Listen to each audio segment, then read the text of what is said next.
정답! 국회의원이 되면 꼭 이렇게 하겠습니다.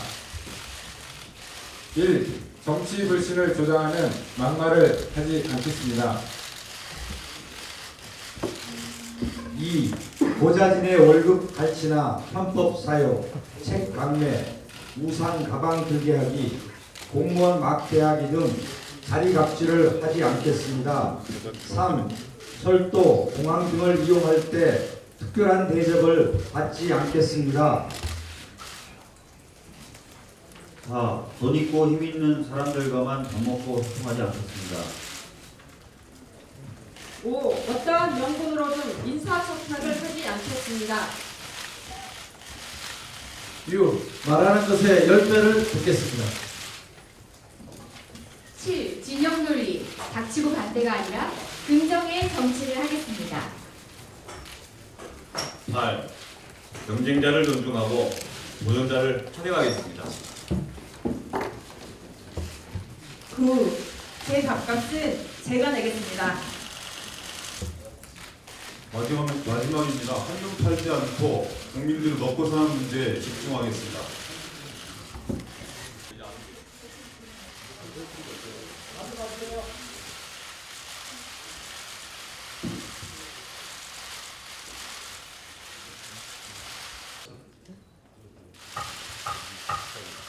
김정현 위원장의 발언이 있겠습니다. 이번 법은 최근에 발표된 각종 경제 뉴스들 속에 우리나라가 지금 장기적인 침체 상태에 들어가는 것 갖다가 열심히 보여주고 있습니다. 그래서 이번 선거가 또 잃어버린 몇 년을 얘기할 것이냐 그렇지 않으면 희망의 경제를 찾을 것이냐는 하나의 결정적인 계기가 되라고 합니다. 이런 경제 상황을 겪고 오기 위해서는 결코 정권 교체가 이루어지지 않고서는 해결이 되리라고 보지를 않습니다. 우리가 일본의 예를 보더라도 지속된 정권이 똑같은 경제 정책을 갖다가 계속할 경우에 결국은 경제 변화를 가져오지 못하고 잃어버린 10년, 잃어버린 20년 이렇게 시간을 헛되이 보내고 있는 겁니다. 제가 최근에 나타난 참 지표를 보더라도 이제는 국민이 갈망하는 것이 뭐냐? 고용, 복지, 건강 이러한 것이 우선순위를 갖다가 보여주고 있습니다.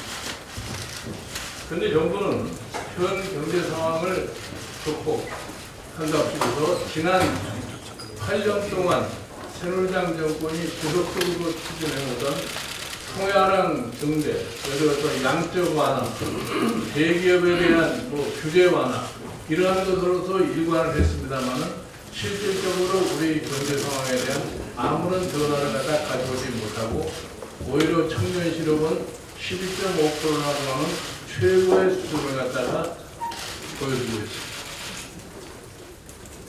정책이 한번 잘못됐으면 그에 대한 반성을 하고 새로운 정책을 갖다가 모색해야 되는데 어떻게 궁색한지 아직도 옛날과 같은 똑같은 노래를 갖다 부르고 있는 것이 현재 경제 정책이 아닌가 생각을 합니다.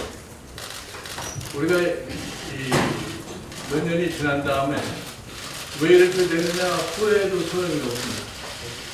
이런 식으로 경제 정책이 운영이 될 것 같으면 한국 경제 장래가 뻔히 보인다고 하는 것을 아무리 지적해도 그것이 무슨 뜻인지를 모르는 것이 전 새누리당 정권의 경제 정책의 방향입니다.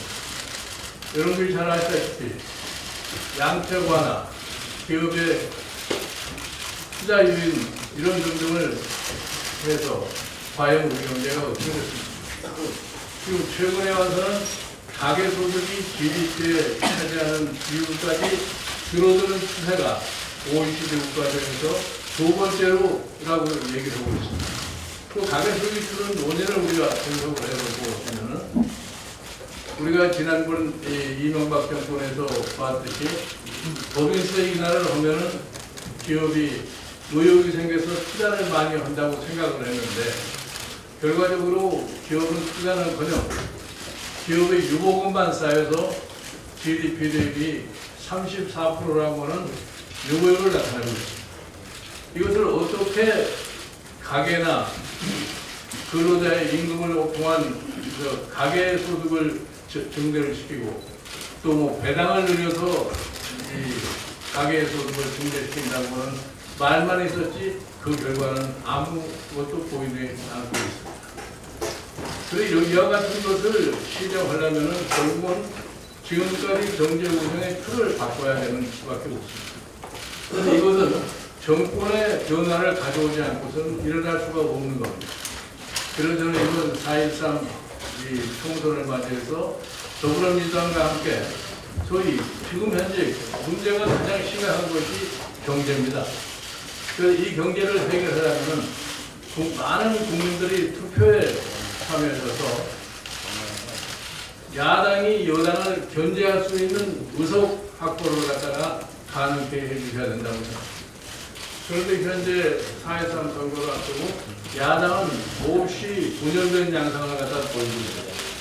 이제 모두 다들 선거에 출마하는 등록을 다 마쳤습니다. 이제 이래서 야당이 보다 많은 의석을 확보하기 위해서는 절대적으로 필요한 것이 일반 국민의 청원과 더불어서 이 야당의 후보자 연대를 시를 해야하는 이 소망이 대단합니다. 그래서 저희 당은 처음부터 국민들에게 말씀드린 것처럼 이제 선거가 거의 임박해 있기 때문에 각 지역에 후보하신 분들이 서로 협의를 할 것 같으면 연대 가능성이라는 것이 아직도 남아있다고 생각합니다. 이 각 지역에서 연대가 이루어질 경우 저희 더불어민주당은 중앙에서 적극적으로 그런 연대 과정을 갖다가 지원을 그걸 갖다가 약속을 드립니다. 감사합니다. 이어서 진영 부위원장의 발언이 있겠습니다. 두 번째로 인사드리겠습니다. 이번 선거에서는 파탄난 경제를 되살리는 역사적 계기를 반드시 마련해야 합니다. 그리고 이번 선거는 신권위주의적 파당 세력과 미래를 지향하는 새로운 정치 세력 간의 싸움이 되어야 합니다. 이제는 국민의 요구에 따라가는 정당이 되어야 합니다. 국민이 따라오기를 바라는 정당은 시대 차오릅니다. 국민의당 입장에서도 전략적 사고가 필요하다고 생각합니다. 제3당의 자리를 붙인다 하더라도 야당의 위치에 서느냐, 여당의 위치에 서느냐에 따라 역사적 평가는 다를 수 있습니다. 국민의당이 여당의 위치가 아닌 정부 여당의 독주를 막아야 할 야당의 위치에 서 있다면 국민적 요구인 야권 통합에 힘을 모아야 합니다. 겸허한 자기 반성과 변화를 통해 국민의 요구에 부응하는 더불어민주당이 되겠습니다. 이어서 이근식 부위원장의 발언이 있겠습니다.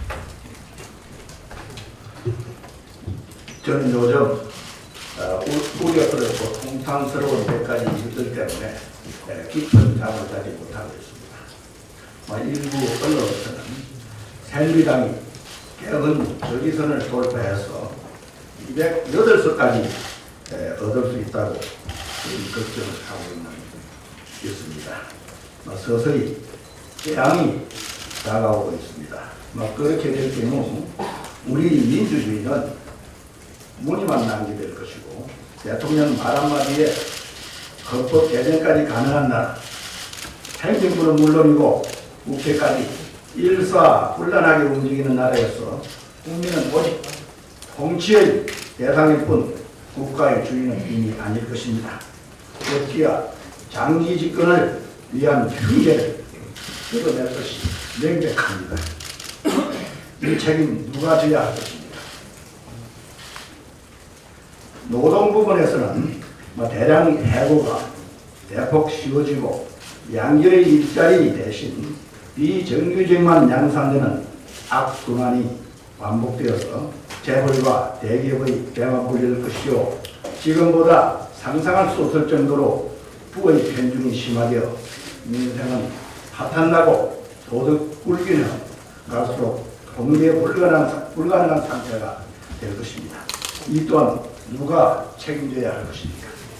테러 방지법, 사이버 테러 방지법과 같은 국민의 인권을 무시하거나 유린할 우려가 큰 악법들이 견제 없이 통과가 되어 국민의 입을 막고 문을 가리게 되는 각종 시도들이 노골화된 것이며, 오늘 아침 한겨레 신문을 보면 그런 우려가 또 나오고 있습니다.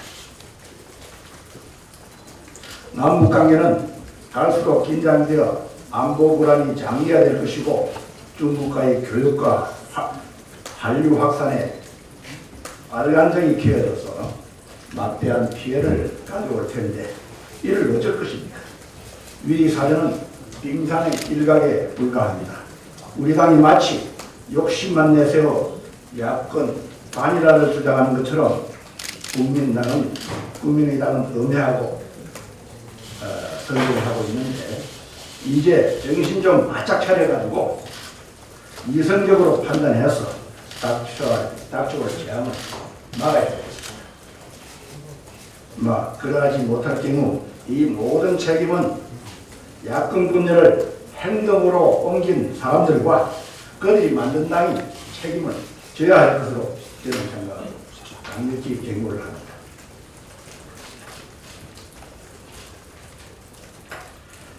그리고 또 아무리 정치판이라고 하지만 막장 드라마에서나 볼 수 있는, 들을 수 있는 그런 막말들을 쏟아낼 수 있는가 하는 생각이 듭니다. 원로에 대해 예의를 갖추기는커녕 시정의 무례함들이나 찌꺼릴 수 있는 욕설에 가까운 인격 모독적 발언을 서슴없이 내뱉는 것을 보고 저는 혼탁한 정치판에 그야말로 환멸을 느꼈습니다. 국민의당 지도부에게 경고를 합니다. 며칠 전 우리 당 대표님에 대한 임내한 본부장의 인신공격적인 욕설은 도저히 묵과할 수 없는 비인격적인 발언입니다. 이를 취소하고 사과할 것을 다시금 촉구하며, 앞으로 이런 모욕적인 작태가 자행될 경우 본인은 제 개인적으로 결코 자시하지 않을 것임을 엄중히 경고합니다. 이상입니다. 이어서 송현석 부위원장의 발언이 있겠습니다. 하시겠습니다. 예. 다음은 김종대 부위원장의 발언이 있겠습니다. 예, 반갑습니다. 저 사실 이제까지 태어나서 정당 행사에 참석하는 건 오늘이 처음입니다. 제가 이렇게 참석하게 된 것은 현 정부에서의 민생을 입으로는 얘기하고 있습니다만 실제는 민생을 외면하고 있다 하는 부분을 더불어민주당과 함께 개선, 개혁하고자 이 자리에 참석을 했습니다. 바로 민생 문제의 한 가지 예를 들어 말씀드리신다면, 국민건강보험의 보험료 부과가 불형평하고 불공정하기 짝이었습니다. 그렇기 때문에 비로소 건강보험과 보험료와 관련해서 일어나는 민원이 한 해에 무려 6,700만 건이다. 국민 한 사람당 한 건 이상의 민원을 제기하고 있는 것이 오늘의 실정입니다. 이것을 4년간 오늘 한다 내일 한다 계속 주장을 하다가 마침내 작년 1월 달에는 백지화한다 하고 또 발표를 했습니다. 그러다가 또 2월 달에는 국민 여론이 있으니까 당정 협의를 해서 7월 중에 2015년 7월 중에 발표한다라고 했다가 아직 깜깜무소식입니다. 이러한 부분은 민생을 최우선으로 하는 민주정당에 있어서는 묵과할 수 없는 그런 사태라고 생각을 합니다. 그래서 이번에는 더불어민주당과 함께 이 보험료 부가체계의 개혁, 건강보험을 민생의 핵심인 건강보험을 바꾸면서 복지를 민주화해야 되겠다. 이것이 바로 경제민주화 동전의 양면의 관계에 있다는 것을 말씀을 드리면서 함께 나아가기를 기원합니다. 이어서 최동익 부위원장의 발언이 있겠습니다. 우리나라 그 노인 빈곤율, 주 노인 자산율은 OECD 최고죠. 그렇기 때문에 새누리당에서는 2012년에 모든 65세 이상의 모든 어르신들에게 기초연금을 20만 원씩 지급하겠다는 공약을 했습니다. 근데 결국은 70%로 그것이 줄었고 그나마 70% 중에서도 40%, 28%만 노인 어르신들의 28%만 20만 원을 받고 있습니다. 실질적으로 나머지 72%는 못 받거나 20만 원 미만을 받고 있는다는 얘기죠. 이런 노인 빈곤의 문제 때문에 이번에 우리 더불어민주당에서는 기초노령연금을 30만 원씩 지급하겠다라는 이야기를 했는데 이거를 새누리당은 포퓰리즘으로 몰고 가고 있습니다. 과연 100% 인상하고 모든 어르신들에게 다 주겠다고 했던 그 공약, 지키지 못했던 공약이 포퓰리즘인지 새누리당이 지키지 못할 공약을 만들어낸 것을 고안해서 더불어민주당이 바로 된 노인 빈곤을 해결해 보고자 하는 노력을 시도하는 것이 포퓰리즘인지 새누리당도 분명히 답을 해야 할 것이며 또한 이렇게 자신들이 하는 것은 옳은 공약이고 야당이 하는 공약은 포퓰리즘이라고 몰고 가는 그런 잘못된 작태에 대해서는 새누리당도 반성해야 될 거로 생각합니다. 이어서 조일은 부위원장의 발언이 있겠습니다. 네, 전남에서 왔습니다. 저는 1970년대에 대학을 다녔습니다. 마치 지금 다시 제가 대학생이 된 듯한 기분이 듭니다. Again 1970. 박정희 정권의 작태가 지금 다시 대한민국에서 재현되고 있습니다. 그래서 저희 광주, 전남, 호남 과거 5.18 갖고 먹고 산다 하는 이런 그 나쁜 얘기를 듣지 않기 위해서 현재는 상당히 그 운동권적 의식이 사라져 있는 상태입니다. 그런데 다시 이런 그 과거 유신 시대와 같은 이러한 정치 국면이 형성되다 보니까 다시 그러한 것들에 대한 그 향수가 살아 올라옵니다. 그래서 저희 당에서는 이 우리 헌법 전문을 고쳐야 한다는 그러한 그 공약을 내세우기를 주장합니다. 헌법 전문에 5.18 광주 정신을 계승한다는 부분도 한 부분 넣고 함으로써 광주를, 호남을 그동안 천여년에 걸쳐서 흘려온 이 호남의 눈물을 닦아주는 어떠한 그 자극적인 조치를 강력히 부탁드리는 바입니다. 감사합니다. 이어서 국민경제상황실장 최원현 실장의 발언이 있겠습니다. 우리 경제는 지금 굉장히 위중한 상황입니다. 모든 경제 지표가 악화되고 있습니다. 성장률은 떨어지고 청년 실업률은 2월 말 현재 12.5%로 역대 가장 높은 수치입니다. 가계부채, 국가부채도 MB정부 이래로 거의 2배에 가까운 상황에 이르렀습니다. 이렇게 경제를 악화시켜놓고 무슨 낯으로 다시 한번 기회를 달라고 하는지 체면이 없다고 생각이 됩니다. 이 당에서 내세운 경제 활성화 대책을 보면 너무나 현실적으로 맞지 않는 대책일 뿐입니다. 우리 당도 경제 활성화를 바라고 있습니다. 새누리당의 대표적인 공약을 보면 대기업의 투자를 활성화해서 청년 일자리를 늘리겠다. 또 하나는 어제 발표한 양적 완화 문제입니다. 대기업 투자는 고용으로 이어지지 않는 것이 지금 세계적인 현상입니다. IT 기술의 발달과 자동화 기술 때문입니다. 그럼 대기업이 왜 투자를 하지 않습니까? 돈이 없어서 하지 않습니까? 대기업은 지금 돈이 넘쳐납니다. 기업이 투자하지 않는 이유는 수익성이나 매출액에 대한 전망이 없기 때문입니다. 기업에 만든 제품을 누가 사주겠습니까? 소비자가 사줘야 되는데 소비자가 소비할 여력이 없기 때문입니다. 그래서 우리 더불어민주당의 경우에는 어떻게 하면 국민들의 소득 수준을 높여줄 수 있을 건가? 이거는 바로 양질의 일자리를 다 많이 만들고 비정규직과 같은 이런 문제를 해소해서 실질적으로 국민의 소득이 증가됨으로 인해서 이분들의 소비가 활성화되면 기업은 저절로 투자를 하게 되어 있고 일자리가 생기게 되어 있습니다. 그 다음에 또 지금 현재 우리 경제 구조로 보면 대기업 수와 중소기업 수를 비교해 보면 대기업은 한 1%, 중소기업이 차지하는 법인 수가 99%입니다. 고용의 측면에서 보면 대기업이 해소해준 부분이 12%, 중소기업이 해소해준 부분이 88%입니다. 이런 통계로 보면 실질적으로 보다 많은 일자리는 어디에서 이루어져야 되느냐? 중소기업에서 이루어져야 됩니다. 중소기업이 활성화되면 새로운 일자리가 만들어지는데 왜 우리 청년들은 중소기업을 예민하고 있다고 생각하십니까? 중소기업의 임금이 대기업 임금 수준의 50 내지 60%밖에 되지 않기 때문입니다. 왜 중소기업의 임금이 이렇게 낮겠습니까? 중소기업의 적정 이윤이 보장되지 않기 때문입니다.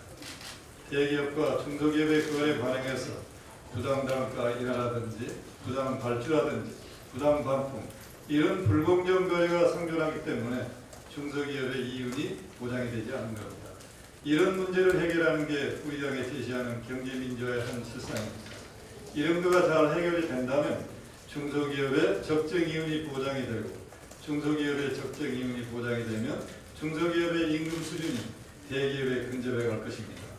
이렇게 되면 중소기업의 고용 창출이 많이 이루어집니다. 이게 우리 당이 제시하는 정책이고 새누리당과 차별화된 정책의 하나입니다. 어제 제시한 양적 완화 말은 좋습니다. 돈을 풀어서 경제를 활성화시키겠다. 이거는 일본이 지난 10년 동안 아베 정부 이래로 실시했던 정책이고 이건 거의 실패로 입증되고 있는 상황입니다. 우리가 걱정하고 있는 건 우리 경제가 잃어버린 일본의 20년을 닮아가지 않을까 걱정하고 있습니다. 왜 우리는 일본이 실패한 정책을 따라가려고 하고 있습니까? 양적 완화는 해답이 아닙니다. 보다 철저한 기업의 구조조정과 산업 재편을 통해서 철저한 우리 기업의 경쟁력을 키우는 것이 장기적으로 우리 경제 활성화의 길이라고 생각이 됩니다. 이상입니다.